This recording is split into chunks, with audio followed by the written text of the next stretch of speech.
I-Theism on Aristotle's Telos and the violence of purpose.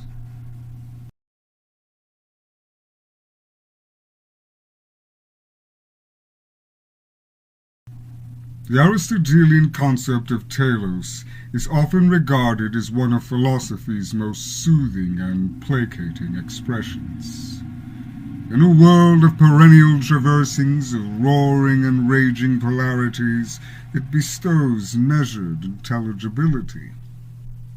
In telos, all things are ordered toward their proper end, each thing finding purpose within its utilitarian province. Each thing finding purpose within its utilitarian province. Naught is lent to arbitrariness, naught goes depreciated. The universe, by this delineation, enters not merely into action, but into reason. Enters not merely into action, but into reason. Reasonableness has facilitated the legend of its enduring, this telos persisting without serious scrutiny, or scrutiny that is serious enough. The doctrine does not arrive as a command. It arrives as reassurance. Things, everything's things, it is commonly stated, aim naturally at what they were meant to become. The acorn becomes the oak tree. The eye exists for seeing. Mankind, possessing reason, derives fulfillment by living rationally and by living virtuously. To flourish, meaning simply to become what one already is in potential. There is an elegance to this portrait. Ethics appearing to require no invention, only obedience. To live well is not to select among the warring surplus of potentialities, but to align oneself correctly to that of one's own nature.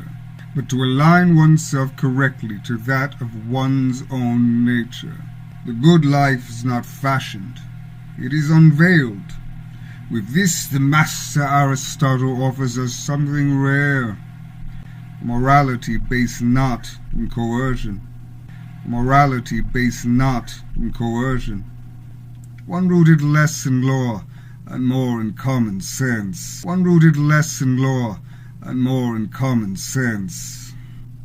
Yet it is here that the unease commences.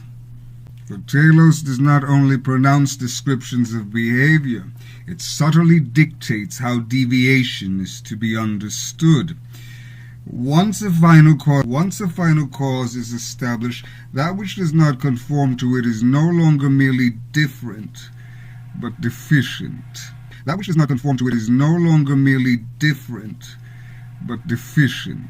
Failure is redefined as misunderstanding one's function.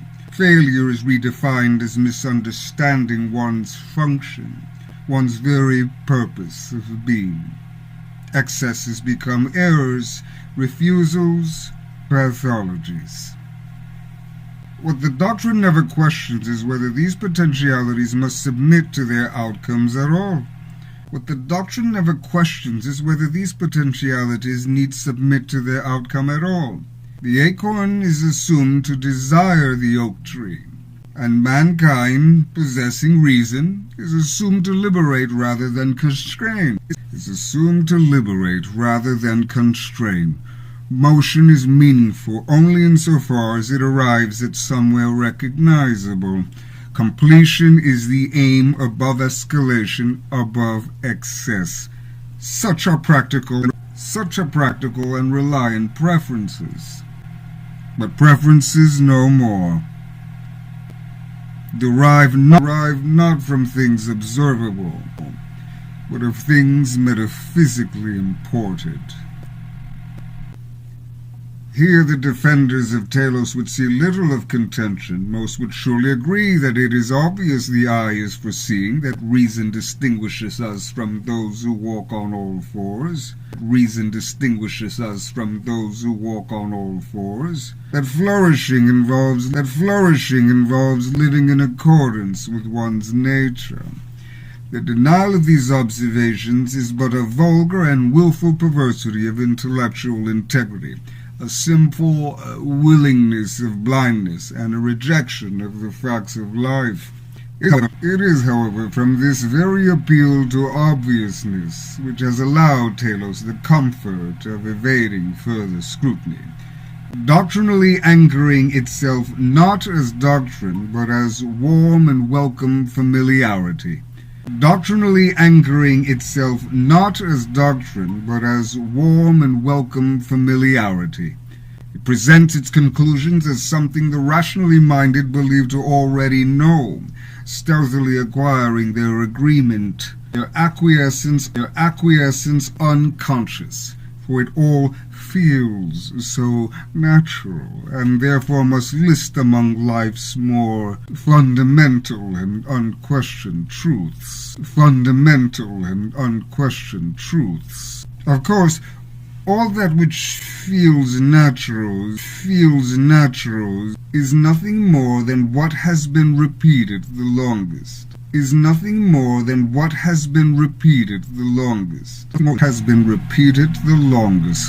Hear it enough times and the implicit becomes ingrained. What is inferred becomes an order. Hear it enough times and the implicit becomes ingrained. What is inferred becomes an order. And these all concretize when they go unquestioned, hardening in its position over time. Whether slyly or overt, repetition is the mechanism behind propaganda. Because habit over time will seize any authority.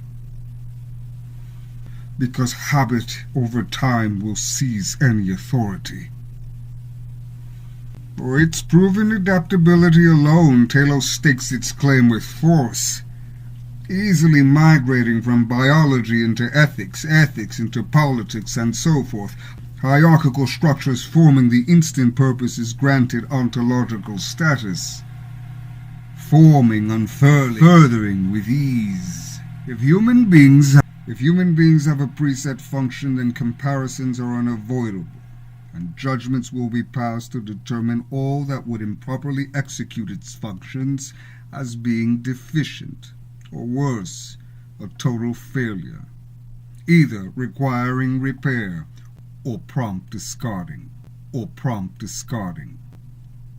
Where this reason is defined, whoever is found transgressing the parameters of its established normalcy is never considered to be a thing different, but solely defective.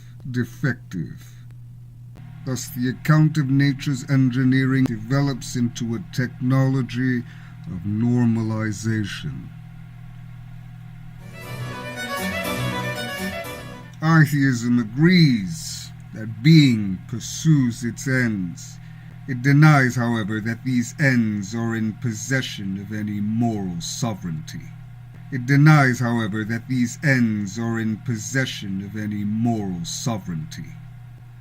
Ends are not laws written into existence.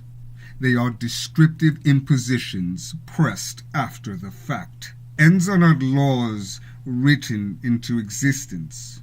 They are descriptive impositions pressed after the fact. Mankind does not exist in order to arrive at some preset destination.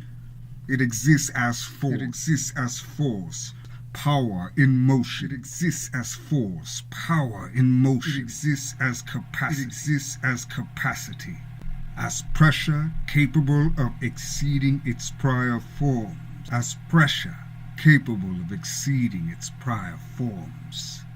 From this perspective, growth is no spurt, it is rupture.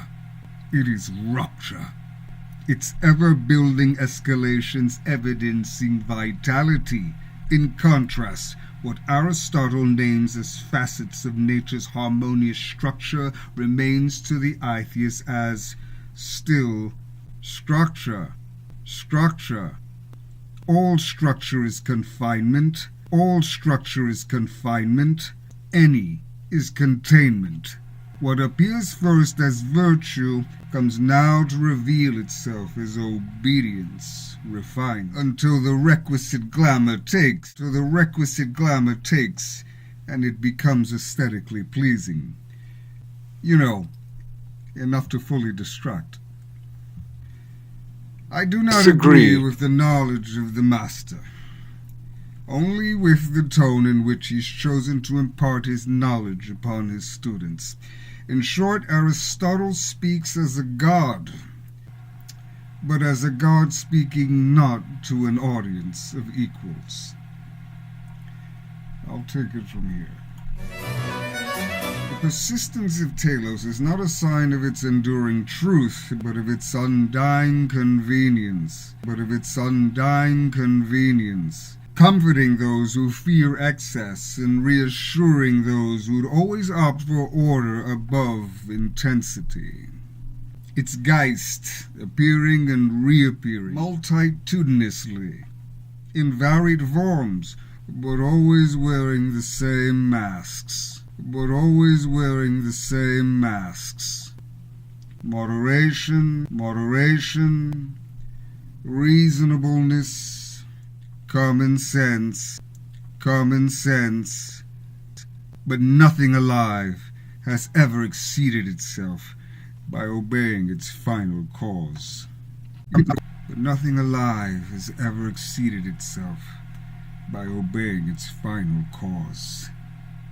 Becoming does not require permission from purpose.